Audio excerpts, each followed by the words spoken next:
Oh, what was life like before DBS?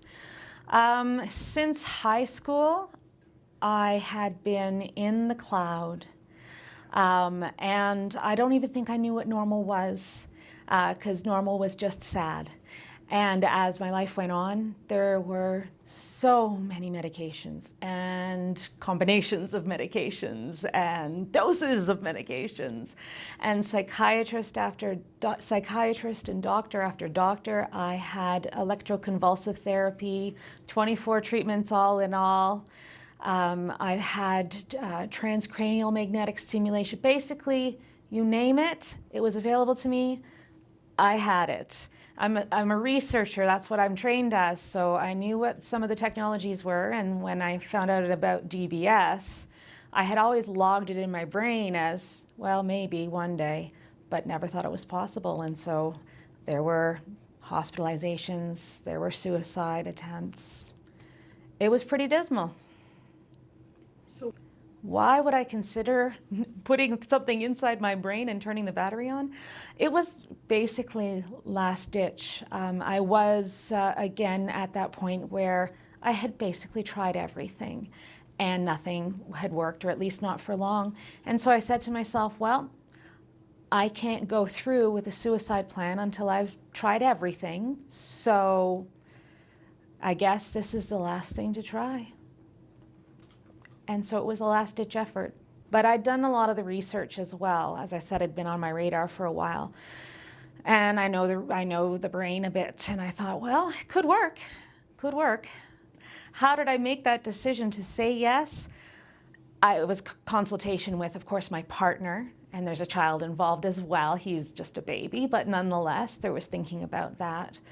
The decision was sort of a philosophical one in terms of how could this turn out, but there was also a little added bit of hope there, and I think the hope is what drove us through all of the the difficulties and all of the worries, and so kind of once we'd made that decision, it was clear sailing right on through. It could help, so let's just go. So the being part of a study part is a bit foreign for a patient, the protocols and whatnot, but it's actually really comforting in that you get to know the process, you get to know the people. It's not just like you walk in one day, random surgeon, random psychiatrist, and go. So there's a bit of comfort in that. In terms of the day, I had a bit of a long day, particularly. Surgery times are always hairy, and there were some emergencies before me. So I was in the great big frame for a while, and I thought I was going to be freaked out for like entire 10 hours. I actually fell asleep. A lot of it. I fell asleep, and they're kind of poking me and saying, "Okay, we need your answer now. Can you wake up?" Because it was a cool room. Operating rooms are cold. You can't move. You're in the frame.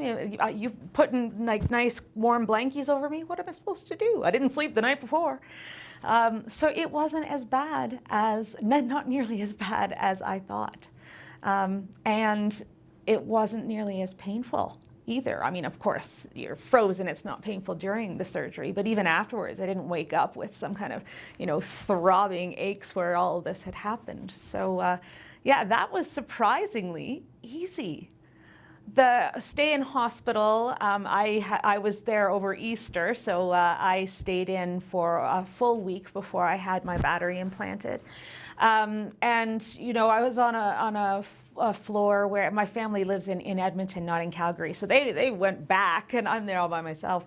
But I was on a floor. The nurses were really nice. So were the other patients. A lot of them were Parkinson's and dementia and whatnot, which is what they use this kind of stuff for usually.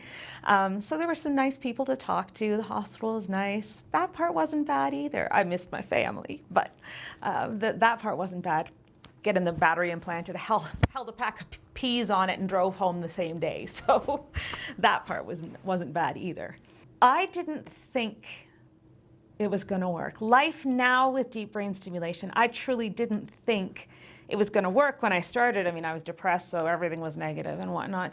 But it was about a month and a half in, and I remember this so vividly. My partner had made Indian food. We don't normally get Indian food because we have a baby and he can't eat it, but we'd thrown him off into bed and she'd made Indian food. But let me tell you, she had gone to, Walmart and gotten the already cooked cubes of chicken and the little like bag of curry sauce and the bag of naan. And so she'd thrown it in a pan and made it cook, get all hot, give it to me. And I didn't know what she'd done. I'm just like, this is the best curry I've ever had. Oh my God, did you like go and pick this up earlier today? Or this is so amazing. And she's looking at me like a complete alien. And she's like showing me the bags of processed food. I could finally taste. Like, it was, some people say, oh, there's a fog in front of your eyes. Well, this is like a fog in front of my taste. And from there on in, things started to lighten. In terms of mood, I started to be able to have some energy to get down on the floor and play puppy dog with my son. He started coming to me again. He had never known a mother that wasn't depressed. So he always went to my spouse for everything he needed. But as I was able to pay attention to him and play with him and smile and laugh and tickle, he started to come to me as his mother. And I mean, I would have lopped off legs to have that. So yeah, that was pretty profound.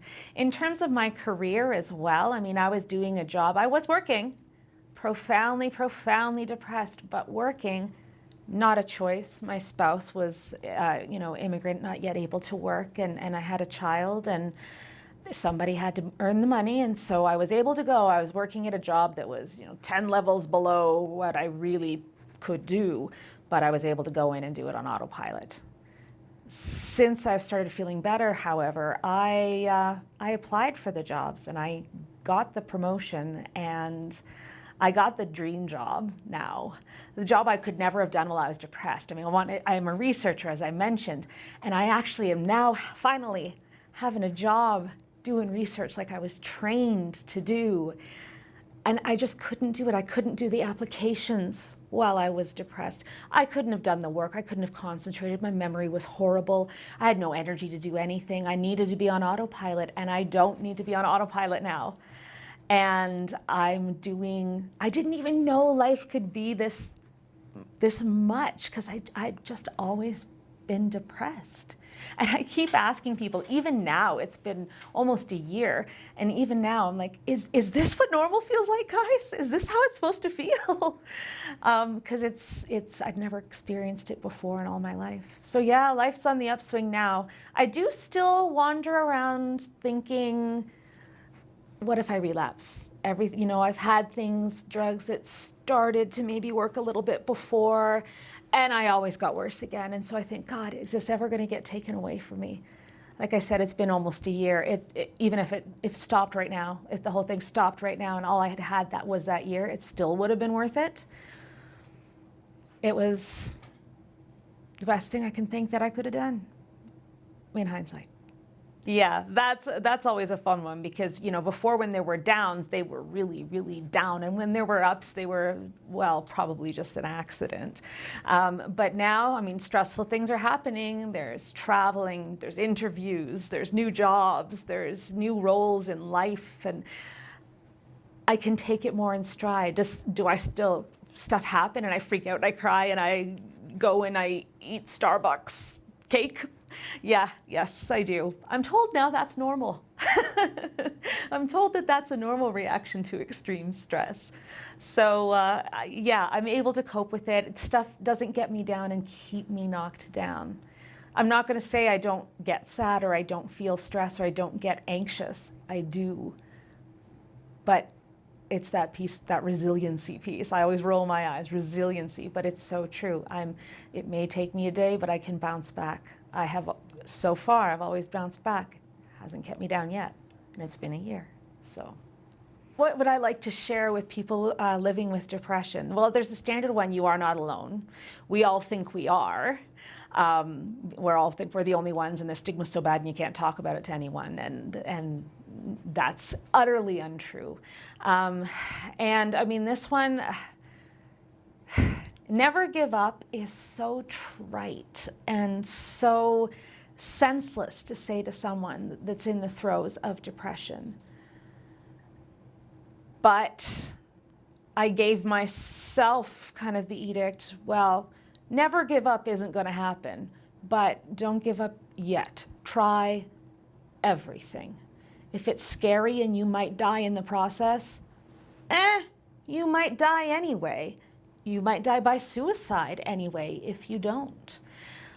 So do the research and find everything you can and do everything that you can possibly do before you get to that last step.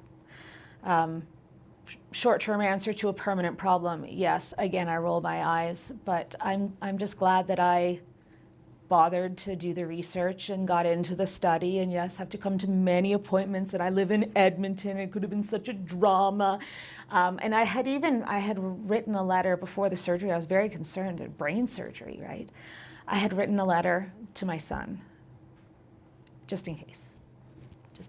I was that concerned about it. But it was my last chance. I couldn't say I tried everything if I didn't. So just try everything. That's a great message. I've actually known a woman who died by suicide. She was considering DBS. And she, as well, kids and a partner and whatnot. And she died by suicide before before the DBS was even done. She didn't wait, and I don't know, and I don't judge, but it hurts me every day. I think, oh, maybe if you could have made it this far, like I did. So, don't give up.